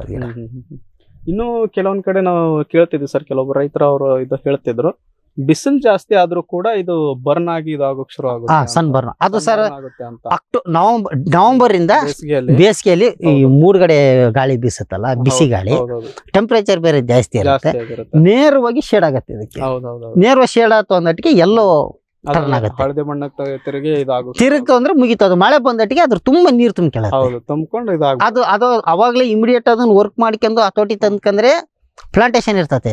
ಇಲ್ಲ ಅಂದ್ರೆ ಪೂರ್ತಿ ಕೊಳೆ ರೋಗ ಬಂದ್ಬಿಡುತ್ತೆ. ಅದನ್ನ ಕಂಟ್ರೋಲ್ ಮಾಡಕ್ ಆಗಲ್ಲ. ಹೌದಾ ಸರ್? ಅದನ್ನ ಕಂಟ್ರೋಲ್ ಮಾಡಕ್ ಆಗಲ್ಲ. ಅದಕ್ಕೆ ಬರಬಾರ್ದು ಅಂತ ನಾವೇ ಮಾಡ್ತೀವಿ. ಈ ಕೆಲವು ಕೇವಲಿನ್ ಅಂತ ಬರುತ್ತೆ, ಸುಣ್ಣ ಅಂತ ಬರುತ್ತೆ, ಮಣ್ಣ ಅದು ಒಂಥರ. ಇಲ್ಲ, ಸುಣ್ಣ ಹೊಡಿತೀವಿ. ಎಲ್ಲ ಕೇವಲಿನ್ ಪೌಡರ್ ಸಿಕ್ಕರೆ ಪೌಡರ್ ಸ್ಪ್ರೇ ಮಾಡ್ತೀವಿ. ಅದನ್ನ ಸ್ಪ್ರೇ ಮಾಡ್ಕೊಂತಾರೆ. 2-3 ಯಾವ ರೀತಿ ಸರ್ ಅದನ್ನ? ಅಂದ್ರೆ 1 ಲೀಟರ್ ನೀರಿಗೆ ಅಂತ ಸರ್, ಅದು ನಾನು 200 ಲೀಟರ್ ಡ್ರಮ್ಗಳಿದಾವೆ. 200 ಲೀಟರ್ ಡ್ರಮ್ 40 kg ಸುಣ್ಣ ಹಾಕ್ಯಂತೀವಿ, ಕೇವಲಿನ್ ಹಾಕ್ಯಂತೀವಿ. ಈ ಸೈಡ್ ಒಂದು ಸ್ಪ್ರೇ ಕೊಟ್ರೆ ಮತ್ತೆ ಆಪೋಸಿಟ್ ಮತ್ತೆ ಇನ್ನೊಂದ್ಸಲ ಬರುತ್ತೆ. ಅಂದ್ರೆ ಇದರಿಂದಾನೇ ಸ್ಪ್ರೇ, ನಾರ್ಮಲ್ ಸ್ಪ್ರೇಯರ್ ಇಂದ? ಇಲ್ಲ, ಮಿಷಿನ್ ನಮ್ದೆಲ್ಲ tractor machine. Tractor machine sprayer ಇಂದ ಅಂದ್ರೆ ಅದು ಬೇಸಿಗೆಯಲ್ಲಿ ಅದಕ್ಕೆ ಸ್ವಲ್ಪ ಕೊಡ್ಲೇಬೇಕು. ಹೌದು, ಕೊಡ್ಬೇಕು. ಇಲ್ಲ ಅಂತಂದ್ರೆ ಪೂರ್ತಿ ಡ್ಯಾಮೇಜ್. ನಂದು ಜೆಟ್ ಸಿಸ್ಟಮ್ ಇರೋದ್ರಿಂದ ಅಂತ ಮೇಜರ್ ಬಿಸಿಲಿನ ಪ್ರಾಬ್ಲಮ್ ಏನಾಗಲ್ಲ. ಈಗ ನಾವು ಬೇರೆ ಬೇರೆ ತೋಟಗಳಲ್ಲಿ ನೋಡಿದ್ವಿ ಸರ್, ಅವರು ಒಂದೊಂದ್ ಗಿಡಕ್ಕೆ ಇಂತಿಷ್ಟು ಕೆಜಿ ಬಂತು, 10 ಕೆಜಿ ಬಂತು ಅವ್ರವ್ರದ್ದು ಹೇಳ್ತಾರೆ. ನಿಮ್ಮ ತೋಟದಲ್ಲಿ ಒಂದು ಗಿಡಕ್ಕೆ ನಿಮಗೆ ಎಷ್ಟು ಕೆಜಿ, ಅಂದ್ರೆ ಒಂದು ಕಾಯಿ ಎಷ್ಟು ಕೆಜಿ ಬಂದಿತ್ತು, ಗ್ರಾಮ್? ಅದು ಏನಾಗುತ್ತೆ ಸರ್, ಪೋಲ್ ಪ್ಲಸ್ ರಿಂಗ್ ಅಲ್ಲಿ ನಂದು 440 ಕಂಬ ಇದಾವೆ ಅಂತ ಅವ್ರಿಗೆ ಲೆಕ್ಕ ಸಿಗುತ್ತೆ. ಹೌದೌದು. ಈಗ ನಿಮ್ಮಲ್ಲಿ ಈಗ ಎಕರೆ ಲೆಕ್ಕಕ್ಕೆ ತಗೊಳ್ಳೋಣ. ನಮ್ದು ಒಂದು ಕಾಯಿ ತಗೊಳ್ಳೋಣ ಸರ್. ಫಸ್ಟ್ ಒಂದು ಹಣ್ಣು ನಿಮ್ದು ಆವರೇಜ್ ಎಷ್ಟು ಗ್ರಾಮ್ ಬಂದಿತ್ತು, ಆಮೇಲೆ ಹೈಯೆಸ್ಟ್ ಎಷ್ಟು ಬಂದಿತ್ತು, ಕಮ್ಮಿ ಎಷ್ಟು ಬಂದಿತ್ತು ಅಂತ? ಸರ್, ಕಮ್ಮಿ ಅಂದ್ರೆ 250 ಒಳಗೆ ಬರುತ್ತೆ. 250 ಅಂದ್ರೆ ಬಹಳ ಕಮ್ಮಿ ನಂದು. ನಮ್ದು ವೆರೈಟಿಯಲ್ಲಿ 250 ಸಿ ಗ್ರೇಡ್ ಬಹಳ ಕಮ್ಮಿ. ಹೈಯೆಸ್ಟ್ ಅಂದ್ರೆ 1 kg 240 ಗ್ರಾಮ್ ಬಂದದ್ದು. 1 kg 240 ಗ್ರಾಮ್. ಆವರೇಜ್ ಎಷ್ಟಿರುತ್ತೆ ಸರಾಸರಿ ಸರ್? ಈಗ ಮೊನ್ನೆ ಸೀಡ್ಲಿಂಗ್ ನಲ್ಲಿ ಸಿ 1 ಬಾಕ್ಸ್ ಇಲ್ಲ, 7 ಟನ್. 7 ಟನ್ನಿಗೆ 1 kgನೂ ಸಿ ಇಲ್ಲ ನಂದು, ಬಿನೂ ಇಲ್ಲ. A plus 2 grade. ಅವರೇಜು 500 ಬಂದೈತೆ ನಂದು. ಈಗ ಎ ಪ್ಲಸ್ ಬಿ ಸಿ ಅಂತ ಹೇಳಿದ್ರೆ, ಎ ಪ್ಲಸ್ ಅಂತಂದ್ರೆ ಎಷ್ಟು ಗ್ರಾಮ್ ಮೇಲೆ ಇರ್ಬೇಕು, ಎ ಅಂದ್ರೆ ಎಷ್ಟು ಗ್ರಾಮ್ ಮೇಲೆ ಇರ್ಬೇಕು, ಆಮೇಲೆ ಬಿ ಅಂತಂದ್ರೆ ಎಷ್ಟು ಗ್ರಾಮ್ ರಿಂದ ಎಷ್ಟು ಗ್ರಾಮ್ ಒಳಗೆ ಇರ್ಬೇಕು, ಸಿ ಅಂತಂದ್ರೆ ಎಷ್ಟು ಗ್ರಾಮ್ ಕೆಳಗಡೆ ಅಂತ? 250 ರಿಂದ ಕೆಳಗಡೆ ಸಿ, 250 ಗ್ರಾಮ್ ಗಿಂತ ಕೆಳಗಡೆ ಸಿ ಗ್ರೇಡ್. 250 ರಿಂದ 350 ಬಿ ಗ್ರೇಡ್. 350 ರಿಂದ 450 ಎ ಪ್ಲಸ್ ಅಂತಂದ್ರೆ 450 ರಿಂದ ಎಷ್ಟು 1 kg ಬಂದ್ರು ಅನ್ನೋದು ಎ ಪ್ಲಸ್. ಮೊದಲು ಜಂಬೋ ಅಂತ ಒಂದು ವೆರೈಟಿ ಮಾಡ್ತಿದ್ರೆ ಅಂತೆ. ಅಂದ್ರೆ ನಾವು ಈ ಫೀಲ್ಡ್ ಸ್ಟಾರ್ಟಿಂಗ್ ಬಂದಾಗ ಜಂಬೋ ಇತ್ತು. ಅಂದ್ರೆ ನಾವೀಗ 4 ವರ್ಷದಿಂದ ಜಂಬೋ ಎಲ್ಲ ಇಲ್ಲ, ಈಗೆಲ್ಲ 4 ಗ್ರೇಡ್. ಈಗ ನಿಮ್ಮ 1ನೇ ವರ್ಷಕ್ಕಂತೂ ಅಷ್ಟೊಂದು ಬೆಳೆ ಬಿಟ್ಕೊಂಡಿರೋದಿಲ್ಲ. ಈಗ 2ನೇ ವರ್ಷದಿಂದಾನೇ ತಗೊಳ್ಳೋಣ ಸರ್. ಟೋಟಲ್ ನಿಮ್ಮ ಒಂದು ಈ 5000 ಸಸಿ ಅಂತ ಹೇಳಿದ್ರಲ್ಲ, ಎಷ್ಟು ಇಳುವರಿ ಬಂತು ಸರ್? 7 ಟನ್ ಬಂತು. 7 ಟನ್ ಮೊದಲ, ಅಂದ್ರೆ ಅದೇ ನಿಮ್ದು ಮೊದಲನೇ ಬೆಳೆ? ಮೊದಲನೇ ಬೆಳೆ 7 ಟನ್. ಆಮೇಲೆ 2ನೇ ಬೆಳೆಗೆ ಎಷ್ಟು ಸರ್? 23 ಟನ್. ಅಂದ್ರೆ ವರ್ಷದಿಂದ ವರ್ಷಕ್ಕೆ ಸ್ವಲ್ಪ ಜಾಸ್ತಿ ಆಯ್ತು. ಈಗ ಇದು ಎಷ್ಟನೇ ಬೆಳೆ? ಇದು 3ನೇ ಬೆಳೆ. 3ನೇ ಬೆಳೆ ಆಯ್ತು. ಈಗ ರನ್ನಿಗೆ 3ನೇ ಬೆಳೆ ಅದು. ಫಾರ್ಮ್ ಟಿವಿ ವೀಕ್ಷಕ ರೈತರ ಬೆಳೆ ರಕ್ಷಣೆ ಈಗ ಹಿಂದೆಂದಿಗಿಂತ ಸುಲಭ, ಸರಳ, ಸುರಕ್ಷಿತ. ಶ್ರಮಜೀವಿಯಿಂದ ಸೂಕ್ಷ್ಮ ಪೋಷಕಾಂಶ, ಸೂಕ್ಷ್ಮಾಣುಜೀವಿ ಮತ್ತು ಬೇರುವರ್ಧಕಗಳು. ಕಾಳುಮೆಣಸು ಸೊರಗು ರೋಗ ತಡೆಗೆ ಟ್ರೈಕೋಡರ್ಮಾ ಸುಡೋಮೋನಾಸ್. ಸಮೃದ್ಧ ಬೆಳವಣಿಗೆ, ರೋಗ ನಿರೋಧಕ ಶಕ್ತಿಗೆ IISR ಪೆಪ್ಪರ್ ಸ್ಪೆಷಲ್. ಕೋಕೋ ಗಿಡಗಳ ಆರೋಗ್ಯಕ್ಕೆ ಜಿಂಕ್ ಸಲ್ಫೇಟ್ ಮತ್ತು ಫೆರಸ್ ಸಲ್ಫೇಟ್, ಅಡಿಕೆ ಹಿಡಿಮುಂಡಿಗೆ ನಿರ್ವಹಣೆಗೆ ರೂಟ್ ಪವರ್, ಜಿಂಕ್ ಮತ್ತು ಬೋರಾನ್. ಖಚಿತ ಗುಣಮಟ್ಟ, ಪ್ರಾಮಾಣಿಕ ಬೆಲೆ, ನಿರಂತರ ಸಲಹಾ ಸೇವೆ. ನಮ್ಮಿಂದಲೇ ಖರೀದಿಸಿ, ನಮ್ಮ ಬದ್ಧತೆಯ ಸೇವೆಗೆ ಬೆಂಬಲ ನೀಡಿ. ಭಾರತದ ಅತ್ಯುತ್ತಮ ತೋಟಗಾರಿಕೆ ಎಕ್ಸ್ಪೋ ಅನುಭವಿಸಿ ಹಾರ್ತಿ ಕನೆಕ್ಟ್ ಇಂಡಿಯಾ 2025 ಸೆಪ್ಟೆಂಬರ್ 25ರಿಂದ 27ವರೆಗೆ ಬೆಂಗಳೂರು. ಸಾವಿರಾರು ಬೆಳೆಗಾರರು, ಅಗ್ರಿಟೆಕ್ ಉದ್ಯಮಿಗಳು ಮತ್ತು ಉದ್ಯಮದ ತಜ್ಞರೊಂದಿಗೆ ಸೇರಿ ಪ್ರದರ್ಶನ, ಶಕ್ತಿಯುತ ನೆಟ್ವರ್ಕಿಂಗ್ ಮತ್ತು ಆಳವಾದ ಸಮ್ಮೇಳನಗಳ ಮೂಲಕ ಅವಕಾಶಗಳನ್ನ ಅನ್ಲಾಕ್ ಮಾಡಿ. ಇಂದೇ ಉಚಿತವಾಗಿ ನೋಂದಣಿ ಮಾಡಿ ಹಾರ್ತಿ ಕನೆಕ್ಟ್ ಇಂಡಿಯಾ ಎಕ್ಸ್ಪೋದಲ್ಲಿ ನಮ್ಮ ಜೊತೆ ಸೇರಿ. ಸೆಪ್ಟೆಂಬರ್ 25ರಿಂದ 27 2025. ಗ್ರೀನ್ ಪ್ಲಾಸ್ಟ್ ISI ಪ್ರಮಾಣೀಕೃತ ಪರಿಶುದ್ಧ HDPE ಜಿಯೋ ಮೆಂಬ್ರೇನ್ ಪಾಂಡ್ ಲೈನರ್ಗಳು. ಕೃಷಿ ಹೊಂಡ, ಕೆರೆ, ಕಾಲುವೆ, ಮೀನುಕೊಳ, ಸ್ಪಿರುಲಿನಾ ಹೊಂಡಗಳಿಗೆ ಬೇಕಾದ ಆಕಾರ ಮತ್ತು ವಿಸ್ತೀರ್ಣಗಳಲ್ಲಿ ಸರ್ಕಾರದ ಸಬ್ಸಿಡಿ ಯೋಜನೆಯಡಿ ಲಭ್ಯ. 100% ಪುನರ್ಬಳಕೆ, UV ಮತ್ತು ಒಡಕು ನಿರೋಧಕ, ಪಕ್ಕಾ ಜೋಡಣೆ, 5 ವರ್ಷಗಳ ಲಿಖಿತ ವಾರಂಟಿ. ಗ್ರೀನ್ ಪ್ಲಾಸ್ಟ್. ಸಮೃದ್ಧ ಸಾವಯವ ಗೊಬ್ಬರ, MSGP ಮತ್ತು KCDC ಉತ್ಪಾದನೆ, ಫಾರ್ಮ್ ಟಿವಿಯಿಂದ ಸರಬರಾಜು. ಅತಿ ಕಡಿಮೆ ಬೆಲೆಗೆ ಅತ್ಯುತ್ತಮ ಗೊಬ್ಬರ. ಇಲ್ಲ ಭಾರಲೋಹ, ಕೃಷಿ ವಿಶ್ವವಿದ್ಯಾಲಯದಿಂದ ಪರೀಕ್ಷಿತ. ಸಾವಯವ ಇಂಗಾಲ, NPK, PH, EC ಎಲ್ಲ ನಿಗದಿತ ಮಿತಿಯಲ್ಲಿ. ಅಡಿಕೆ, ತೆಂಗು, ಬಾಳೆ, ಕಾಫಿ, ದಾಳಿಂಬೆ, ದ್ರಾಕ್ಷಿ, ಕಬ್ಬು, ಭತ್ತ, ಜೋಳ, ಹತ್ತಿ ಹೀಗೆ ಎಲ್ಲಾ ಬೆಳೆಗಳಿಗೂ ಪ್ರಶಸ್ತ. ಜೀವಂತ ಮಣ್ಣು, ಸಮೃದ್ಧ ಬೆಳೆ, ಅತ್ಯಧಿಕ ಲಾಭಕ್ಕೆ ಬಳಸಿ ಸಿಟಿ ಕಾಂಪೋಸ್ಟ್.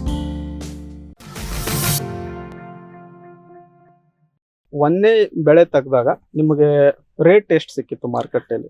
ಸರ್ ಫಸ್ಟ್ನೇ ವರ್ಷ 2022 ಅದೇನ್ ಲೆಕ್ಕನೇ ಇಲ್ಲ, 23 ಆವರೇಜ್ 110 ಸಿಕ್ಕಿತ್ತು. 110 ರೂಪಾಯಿ ಸಿಕ್ಕಿತ್ತು. ಎಷ್ಟು ಸರ್ ಅವಾಗ ನಿಮಗೆ ಅಂದ್ರೆ ಆದಾಯ ಎಷ್ಟು ಬಂತು ಅಂತ? ಒಂದು 7 ಲಕ್ಷ ಚಿಲ್ಲರೆ. 7 ಲಕ್ಷ. ಬಟ್ ಅವಾಗ ನಿಮ್ದು ಬಂಡವಾಳನು ಬಹಳ ಆಗಿತ್ತು. ಒಟ್ಟು ಬಂಡವಾಳದ್ದು ಅದು ಕರೆಕ್ಟ್ ಆದಂಗೆ ಅಲ್ಲಿಗೆ ಸರಿ ಸರಿ ಸರಿ ಇದೆ. ಈಗ ಎರಡನೇ ವರ್ಷಕ್ಕೆ ಎಷ್ಟು ಲಾಭ ಆಯ್ತು ಸರ್? ಆದಾಯ ಎಷ್ಟು ಬಂತು? ಎರಡನೇ ವರ್ಷ 17 ಅಲ್ಲ 23 ಟನ್ 23 ಟನ್ ಅಂದ್ರೆ 17 ಲಕ್ಷ ಆಯ್ತು. 17 ಲಕ್ಷ ಬಂತು. ಅವರೇಜ್ 70, 75, 80. ಬಂಡವಾಳ ಎಷ್ಟು ಖರ್ಚಾಗಿತ್ತು ಸರ್ ಆ ವರ್ಷ? ಬಂಡವಾಳ ಅಂದ್ರೆ ಸರ್ ಇದು ಸ್ವಲ್ಪ ಲೋಡ್ ಜಾಸ್ತಿ ಆಗ್ಬಿಟ್ಟು ಮಲಗ್ತು, ಮತ್ತೆ ಗೈ ಕೊಟ್ವಿ. ಈ ಕಡೆ ಕಬ್ಬಣ ಹಾಕಿ ಮತ್ತೆ ಆ ಕಡೆ ಕಬ್ಬಣ ಹಾಕಿ ಗೈ ಕೊಟ್ವಿ. ಹೌದು. ಅದ್ರದ್ದೊಂದು ಒಟ್ಟು ಒಂದು 4 ಲಕ್ಷದಿಂದ 5 ಲಕ್ಷ ಖರ್ಚು ಬಂತು. 4ರಿಂದ 5 ಲಕ್ಷ. 5 ಲಕ್ಷ ಉಳಿದ ಮೇಲೆ ಸ್ವಲ್ಪ ಇದಾಯ್ತು, ಲಾಭ ಆಯ್ತು. ಇನ್ನು ಕೆಲವೊಂದ್ ಕಡೆ ನೋಡಿದೆ ಸರ್, ನಿಮ್ಮ ಇನ್ನೊಂದು ತೋಟದಲ್ಲೂ ನೀವು ಈ ಲೈಟಿಂಗ್ಸ್ ಹಾಕೊಂಡಿದ್ದೀರಿ. ಇದ್ರಲ್ಲಿ ಇದೆ ಲೈಟಿಂಗ್ ಇದೆ. ಇದ್ರಲ್ಲೂ ನೀವು ತೆಗ್ದಿದ್ದೀರಿ ಅಂತ ಹೇಳಿದ್ರಿ ಈಗಾಗ್ಲೇ. ಅಂದ್ರೆ ಯಾಕೆ ಸರ್? ಅಂದ್ರೆ ಲೈಟಿಂಗ್ಸ್ ಹಾಕಿ ಅದು ಏನೋ ಅನ್ ಸೀಸನ್ ಏನು ಬೇರೆ ಸೀಸನ್ ಅಲ್ಲಿ ಬರೋ ತರ ಆಫ್ ಸೀಸನ್ ಪ್ರೊಡಕ್ಷನ್ ಗೆ ಯಾವ ಸರ್? ಅಂದ್ರೆ ಯಾವ ತಿಂಗಳಲ್ಲಿ ಅದು ಲೈಟಿಂಗ್ ನ ಯಾವ ರೀತಿ ಹಾಕೊಂತೀರಿ? ಅಂದ್ರೆ ಹಾಕಿದಾಗ ಯಾವ ತಿಂಗಳಿಗೆ ಬರ್ಬೇಕಾಗಿರೋ ಹೂ ಯಾವ ತಿಂಗಳಿಗೆ ಬರುತ್ತೆ, ಅಲ್ಲಿಂದ ಹೂ ಹಣ್ಣೆ ಹೆಂಗಾಗುತ್ತೆ ಅಂತ? ಸರ್ ಅಕ್ಟೋಬರ್ ಈಗಲೂ ಹಾಕ್ಬಹುದು, ಏನ್ ತೊಂದರೆ ಇಲ್ಲ. ನಾವು ನವೆಂಬರ್ ಇಂದ ಸ್ಟಾರ್ಟ್ ಮಾಡ್ತೀವಿ. ನವೆಂಬರ್ ಅಲ್ಲಿ ಲೈಟಿಂಗ್ ಆನ್ ಮಾಡ್ತೀವಿ. ಅಲ್ಲಿಂದ ಒಂದು 30-35 ದಿನಕ್ಕೆ ಫ್ಲವರ್ ಸ್ಟಾರ್ಟ್ ಆಗುತ್ತೆ, ಹೂ ಬರೋಕ್ ಶುರು ಬರಕ್ಕೆ ಸ್ಟಾರ್ಟ್. ಅಂದ್ರೆ ಸೀಸನ್ ನಲ್ಲಿ ಬಂದಷ್ಟು ಹೂ ಬರಲ್ಲ, ಡಿಸೆಂಬರ್ ಕೊನೆಗೆ ಹಂಗ್ ಬಂದ್ಬಿಡುತ್ತೆ. ಬಂದ್ಬಿಡುತ್ತೆ. ಅಂದ್ರೆ ಈ ಸೀಸನ್ ನಲ್ಲಿ ಬಂದಷ್ಟು ಹೂ ಬರಲ್ಲ, ಕಮ್ಮಿ ಬರುತ್ತೆ. ರೇಟ್ ಚೆನ್ನಾಗಿರುತ್ತೆ. ಅಂದ್ರೆ ಬೇರೆ ಆಫ್ ಸೀಸನ್ ಅಲ್ಲಿ ಬರೋದ್ರಿಂದ ಸ್ವಲ್ಪ 150 ಎಬೋ ಸಿಗುತ್ತೆ, 150 ಮೇಲೆ ಸಿಗುತ್ತೆ. ಇಳುವರಿ ಅಷ್ಟೇ ಕಮ್ಮಿ ಆಗಿರುತ್ತೆ. ಇಳುವರಿ ಕಮ್ಮಿ ಆಯ್ತು, ಕರೆಂಟ್ ಬಿಲ್ ಸರ್ ಖರ್ಚು ಜಾಸ್ತಿ ಆಗುತ್ತೆ. ಏನ್ ಸುಮ್ನಿರ್ಲಾರ್ದ ಒಂದು ಖುಷಿ ಮಾಡೋದು. ಓಕೆ. ಈಗ ನಮ್ಮ ಈ ಒಂದು ಡ್ರ್ಯಾಗನ್ ಬೆಳೆಯ ಇತ್ತೀಚಿನ ಒಂದು ತೊಂದರೆ ಅಂತ ಹೇಳ್ಬೋದು, ಅಥವಾ ಡ್ರ್ಯಾಗನ್ ಬೆಳೆ ಬೆಳೀತಾ ಇರೋ ರೈತರ ಸಮಸ್ಯೆ ಅಂತ ಹೇಳ್ಬೋದು, ಮಾರುಕಟ್ಟೆ ಸಮಸ್ಯೆ ಸರ್.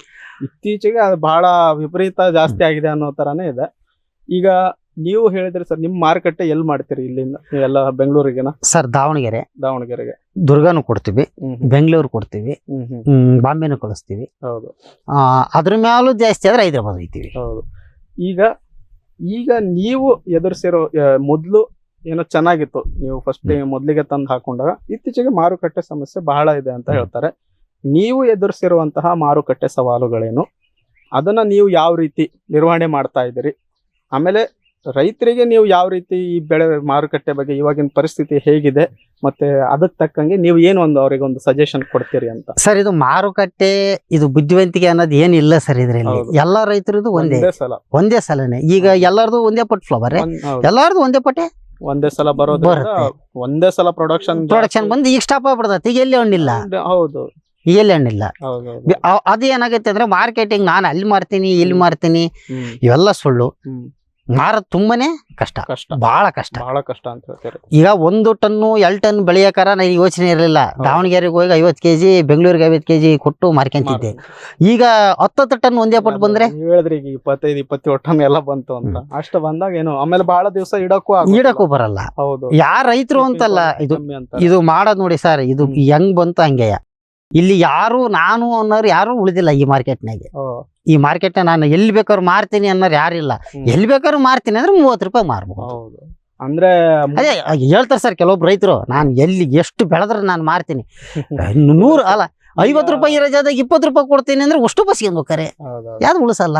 ಅವಾಗ ಏನು ಅದೇನ್ ಗಿಟ್ಟಂಗ ಇಲ್ಲ, ಏನಿಲ್ಲ. ನಮ್ ರೈತರು ಇರೋದಷ್ಟೇ ಸರ್, ಒಂದು ಸ್ಟಡಿ ಇಲ್ಲ. ಈಗ ನೀವು ಬಂದು ಕೇಳಿದ್ರಿ, ನಾನು ಕೊಡಲ್ಲ ಸರ್, 70 ರೂಪಾಯಿ ಕಡಿಮೆ ನಾನು ಕೊಡಲ್ಲ ಅಂತ ನೀವು, ನಾನ್ ನಿಮಗೆ ಹೇಳಿರ್ತೀನಿ, ಇನ್ನೊಬ್ರು ಬಂದು ಬರೀ ಸರ್ 50 ರೂಪಾಯಿ ನಾನು ಕೊಡ್ತೀನಿ ಅಂತಾರೆ. ನಾವೇ ರೈತರ ಮಾರ್ಕೆಟಿಂಗ್ ಕೆಡಿಸ್ಕೊಂಡಿರೋದೇ ಹೊರತು ಬೇರೆ ಯಾರು ಕೆಡಿಸಿಲ್ಲ ಇದನ್ನ.